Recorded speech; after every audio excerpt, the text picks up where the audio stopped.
In this video, we will be discussing the heartbreaking yet powerful story that has touched the hearts of many across the globe, the Lahaina Fire. On August 8th, 2023, the town of Lahaina, located on the island of Maui, faced one of the most devastating wildfires in Hawaiian history. This historic town, rich in culture and community spirit, was suddenly engulfed in flames, altering the lives of its residents forever. A single fire that started from a downed power line, which sparked when re-energized after high winds damaged it, caused the fires.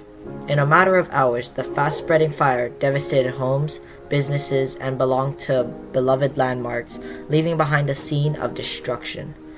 Thousands of residents were forced to evacuate, and many lost everything they held dear, from cherished family heirlooms to the very homes they grew up in. We will be going over an overview of the Lahaina Fire.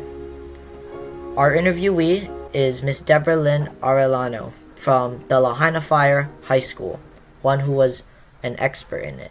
What were you feeling when you heard of the fire? That there is a fire? The fire. The fire. Okay. Well, so I live in Lahaina. I knew that in the morning there was no, I think we had gotten up at like 5 in the morning and realized that there was no electricity. So that always puts us on edge because this is not our first time as a town with a fire where there's no electricity and that usually comes with like no cell service. So you're already on edge. The fire was in town, but not so close. And we had heard that it was kind of on and off again. What we were more scared about throughout the day was the wind.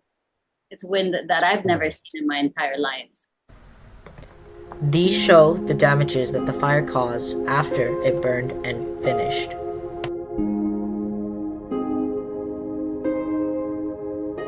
How'd you first hear of the fire? Did someone tell you or could you see it? Facebook, Facebook. Facebook, and we could smell it in the air. It's a little hint of it. What did you feel like during the fire, like when it was actively happening?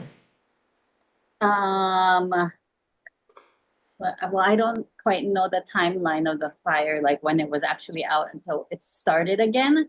I hear that like around 3 o'clock it had started, or like that's when it fully took off because the winds picked up in the afternoon. And so around that time, I was home, a very sick 18-month-old. I'm asthmatic, and my child had breathing issues because he had a fever. And so I was more concerned with air quality than a fire like coming to my house. Because in the history of the fires, it's never come near at all near my neighborhood. So I was more concerned with the air quality getting really bad and not being able to breathe. What did you feel after the fires happened? Like after it had passed or There was some rumors of, well, we were getting spotty internet. Some people were getting like signals here and there and enough to get like Facebook feeds and like text messages that were like sent weeks, I mean, hours prior and stuff. And so it was just, I think looking back now, it was shock because we were seeing pictures that the rest of the world was seeing of our own town, but we couldn't see. And it was just like everything I knew in ashes. It looked like a war zone. And so I think what we were more scared about throughout the day was the wind. It's wind that I've never seen in my entire life. Wind and dust. The fires caused 3,240 acres burned in the South Maui and 2,170 acres in Lahaina and 1,283 acres in upcountry. This is a total of 65% of properties in Lahaina were affected by this massive wildfire.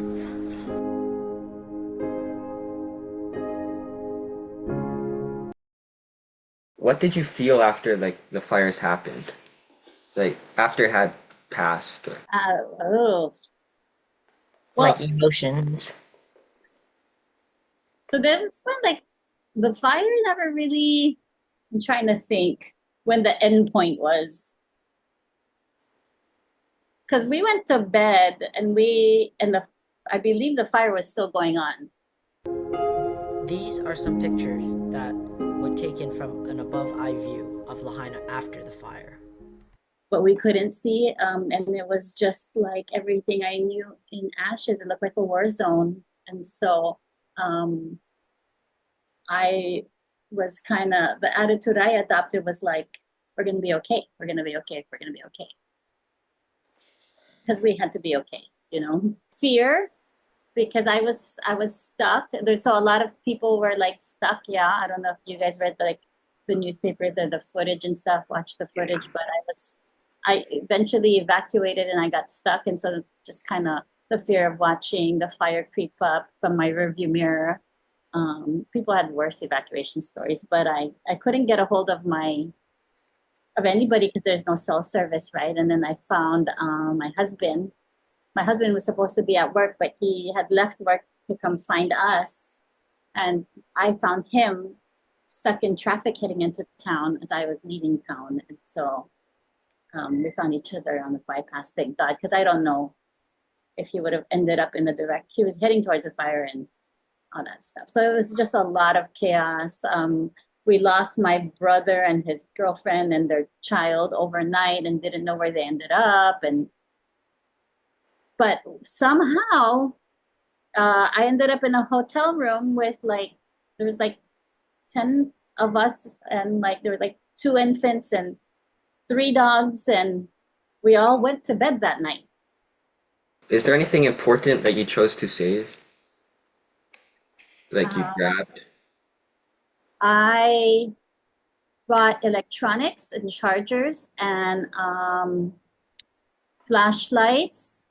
I had these like closet tap lights that I pulled out because I knew because we already had no electricity, right? I bought medication and snacks for my child. I probably bought like 1 or 2 changes of clothes for my husband and I. I packed our passports.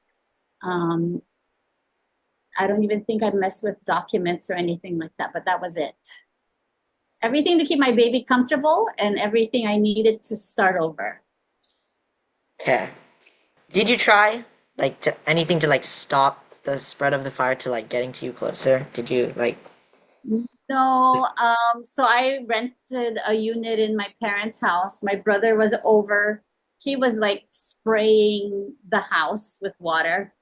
A lot of people usually do that in a fire, but I think that was the only thing that we did to prevent spread. How did the fires affect any of your relationships?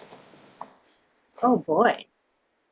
Um, well, at home, I got very busy. I co-founded a nonprofit that like helped.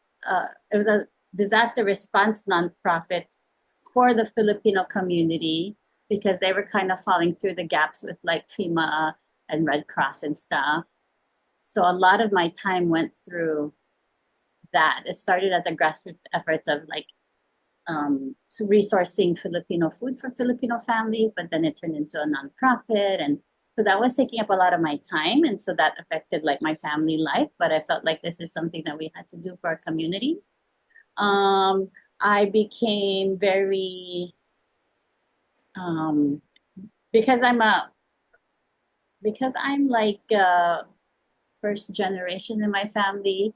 Um, my immigrant family relied heavily on my translation and my navigation through all these resources. So I was very burnt out with that. And I decided to like, until now, I am like picky of when to go to family things because I've just spent so much time with them and all the complexities of, How did your perspective of Lahaina change after the fires? I want to say that I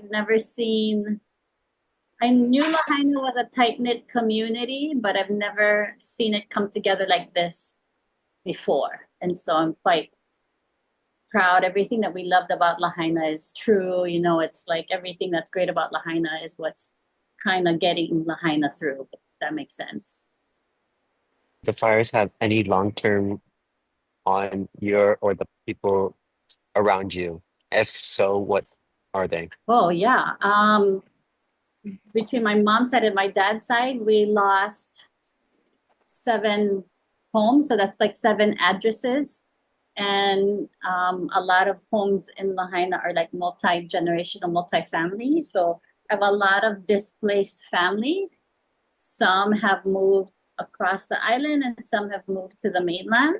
And I just, and some are like rebuilding and some are not.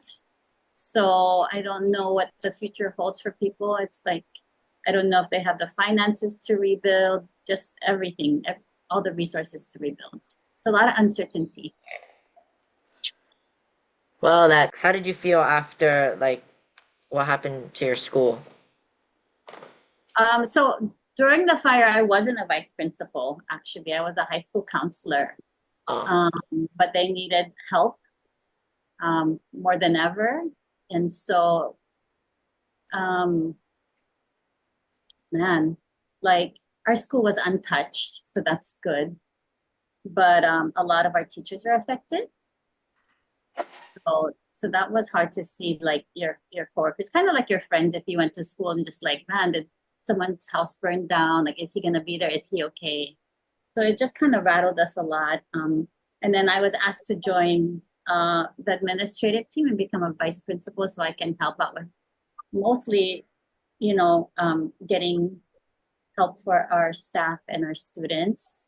So a lot of resources were pouring into the schools, like a lot of supplies, a lot of food, a lot of counseling. And so that was a lot of what I did when I started as vice principal to just kind of help with all that.